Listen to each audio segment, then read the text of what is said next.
Siz ichayotgan dori bolangizga zarar qilayotgan bo'lishi mumkin agar shu qoidalarga rioya qilmayotgan bo'lsangiz.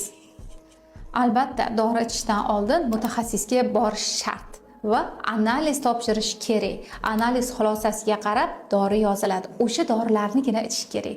O'zboshimchalik bilan dori ichish mumkin emas. Bu birinchisi.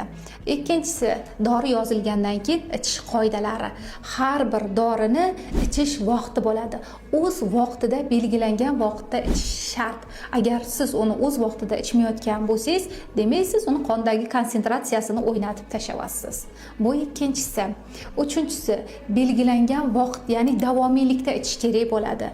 Misol uchun 10 kun, 15 kun, 1 oygacha ichishingiz shart bo'ladi. Uni boshlab qo'yib ichmay qo'yish ham bu organizm uchun zarar hisoblanadi.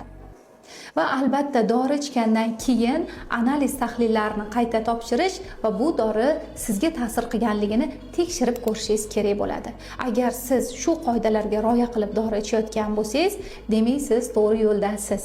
Agar shu qoidalarga rioya qilmasdan dorilarni pala-partish qabul qilayotgan bo'lsangiz, demak siz bolangizga zarar berayotgan bo'lishingiz mumkin. Nafaqat homiladorlarga, bu barcha uchun tegishli.